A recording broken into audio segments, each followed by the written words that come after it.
Hey, happy Sunday. Happy Sunday. Welcome to Set It Up Sunday.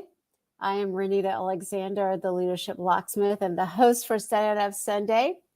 I am live on Facebook, on YouTube, and on Instagram. So I got my little jerry-rigged camera going on, my little jerry-rigged microphone. So hopefully you can see me. If you can see me and hear me, so if you can see and hear me, just give me a little thumbs up. Especially if you're on Instagram. I'm on StreamYard. I'm using StreamYard, and so if you're on Facebook, if you're watching me on Facebook on whether one of my channels, or if you would just give Facebook or StreamYard permission to use your name so I can see who is live and who's commenting. I normally use my phone for that, but I'm using that to go live on Instagram. So happy Sunday. And daylight saving time started today. I totally forgot. But I wasn't late to anything. I realized that it was later than I thought as soon as I got up. And so I made my cyber service today right at 11. Actually, I watched two services today. I caught Sarah Jake's husband. I can't think of his name right off the right. Roberts, I think is his name. But anyway, he had Devon Franklin on, who is somebody that I have enjoyed watching and listening to. And so I listened to that and then went to my regular service. So after a really long week and a busy weekend, it was just nice to kind of sit and be ministered to. I enjoyed that. This past week, for me, was all about stories. So on Saturday, had the privilege of talking about the power of story and the power of using your voice for an organization called Legacy Leaders. It's a bunch of young people who are learning how to lead themselves, which is one of my foundational processes to leadership. You got to lead yourself before you can lead anybody else. And so they're really learning about that, learning how to engage with other people, learning how to network. And so I got to share with them the power of story and my story. And then on Saturday night, I got to the privilege of witnessing some powerful young women, artists, creators, share their story through art, through photography, through spoken word. And that was a powerful evening on Friday night. Like, what's today? Today's Sunday. It's Sunday.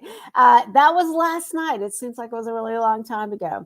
But no, that was last night, Saturday night. And the photographer is someone I really admire. And I participated in a photo series that she did last year for Women's History Month.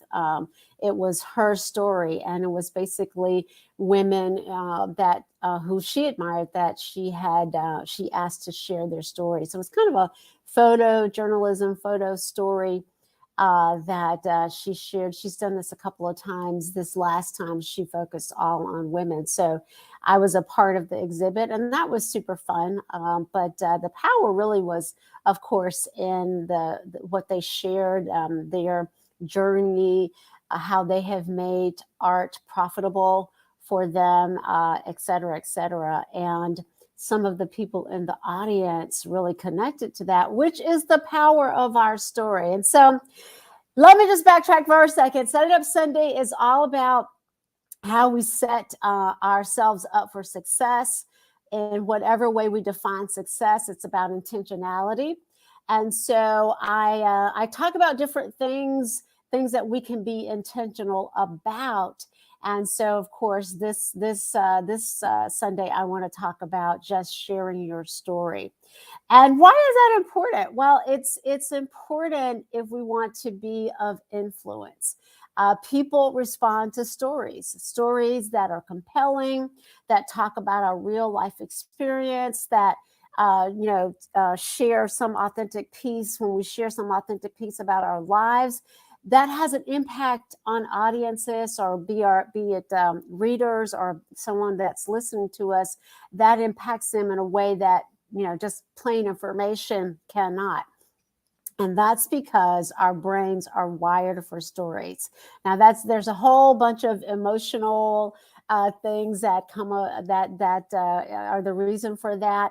I've talked about the fact that anything that we experience, be it actions, be it words, etc., hit us in our emotional center first, and that's the oldest part of our brain, the limbic center, and it's going to receive the whatever the stimulus is first before it gets to this front part of our brains, the prefrontal cortex, which is where the more logical part of our brains lie. So what happens is, it gets to that, we hear something and it hits, if it's a story that resonates with us, it hits our emotional center first. And then we feel that connection. And so every one of us has a story. But obviously, before we can activate the power of our stories, we have to share it. We share it, and so that's what I did. I shared my story. My story starts in segregated Alabama, toward the end of the Jim Crow South. So it wasn't that long ago. People sometimes think it was a long time ago. I mean, I'm older, I'm seasoned, but I'm not that old. And so just to, I grew up with the colored signs directing people toward whatever space that was reserved for people of color. I grew up knowing that I couldn't do certain things. And so because of my race. So it wasn't that long ago. And I shared that location is important because many Black people were leaving leaving the South as a part of the Great Migration, but my folks decided to stay.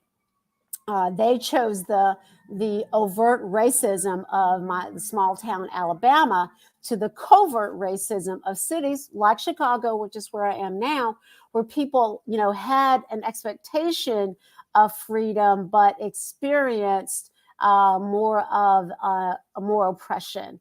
Maybe not as overt as they had experienced in the South, but oppression nonetheless. I mean, right here in Chicago, we see remnants of that in the neighborhoods where Black people have a tendency to congregate. Well, that's the only place they could live. That's the only place we could live back in the early part of the last century. And so we continue to see that. So anyway, I was socialized in a system of overt white supremacy, and the primary pillar of white supremacy, which is patriarchy, that told me I was a second-class citizen by virtue of my race and my gender. And so, I was born to a world that didn't value me the same as boys. And I didn't know that when I was born, but that's something I started to realize as I got older. Now in the small town that I grew up in, I didn't have to go through the being escorted by federal marshals like Ruby Bridges, but the group of us that went to the elementary school that was a few blocks from where we lived kind of were the forefront of integration at our elementary school. I was the only Black child in my class, and of course that continues to this day.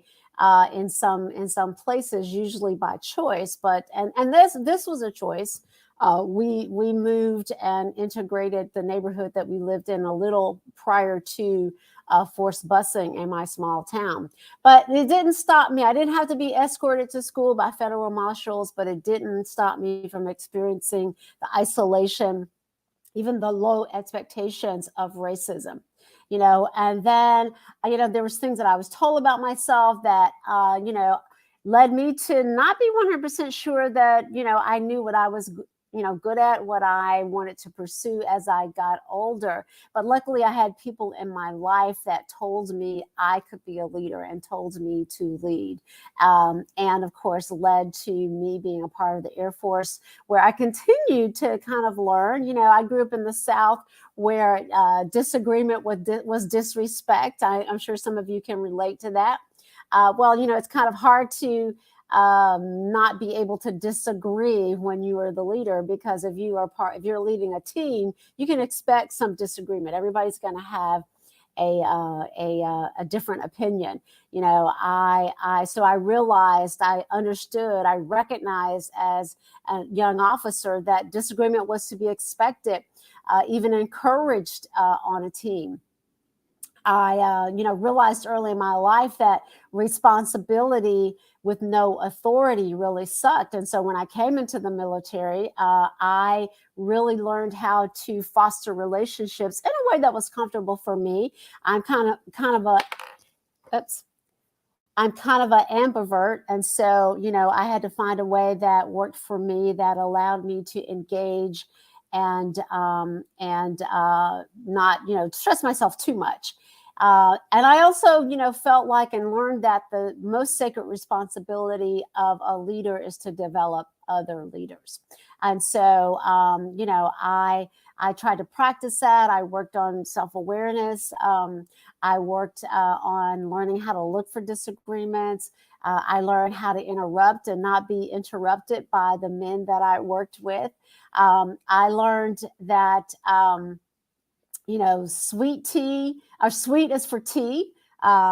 There's no silence in leadership, and there's a fine line between sacrifice and service. So all of the things that I was, encouraged to be sweet, silent, and sacrificial, just didn't work for me when I came into the military. I learned how to overcome some of those obstacles that were preventing me from being who I was.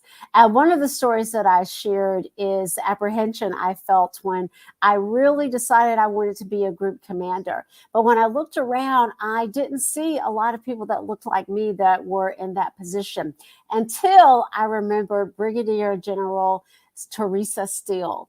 And knowing that she existed made me feel that what I thought was impossible for me was possible. And in fact, that was my last job in the military. I was a group commander at Ellsworth Air Force Base, which included 7 subordinate commanders, a staff of about 20 something, over 1,600 people that worked under my command, an annual budget in the millions. But none of that is as important to me as hearing from people who worked for me, that still remember my leadership. And so, somebody that came from a place, a space where they were told everything they couldn't be, to rise to a position where they could lead, can be an inspiring story for people. And I know it has been for some people that I have shared my story with. And so, it's important to have that out there. When I shared my story yesterday, some of the young people that were there really connected. They saw themselves in what I had shared. And so I encourage you to share what it is that is your story. Your story is connected to your purpose, your mission, your vision for yourself. And regardless of where you think you are in life, right now, somebody is waiting to hear you share your story. They're waiting to know how someone like them is doing what they want to do. They want to feel less isolated and lonely. They want to know how you got over. How did you do it? They want to realize that there is a reason to hope, especially in a time where there's so much chaos in the world.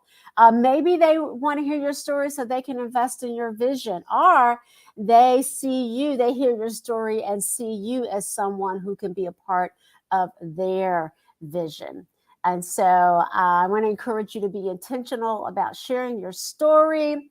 Now, we're going to talk starting tomorrow as a part of my Unblock Your Barriers Leadership Master Class, Leadership Success Master Class. I'm going to be sharing some barriers, some of the things that stop us from sharing our stories, from doing the things that we are supposed to do. So the registration, if you're on Instagram, it is a part of my bio. If you are following me on Facebook, if you're a part of my Facebook group, it is pinned. It's a part of the event. It's on the calendar. It's pinned to the top of the page. And I have posted about it in my my regular Facebook page, so you can find it there. I hope that you can join me. It's going to be a blast. We're going to start again Monday night at 7 o'clock. And I'm right at time. So I usually try to keep this to about 15 minutes. So it is, I'm at 16 minutes. And I'm going to give you back the rest of your evening. Hope to see you on Monday. Have a great evening.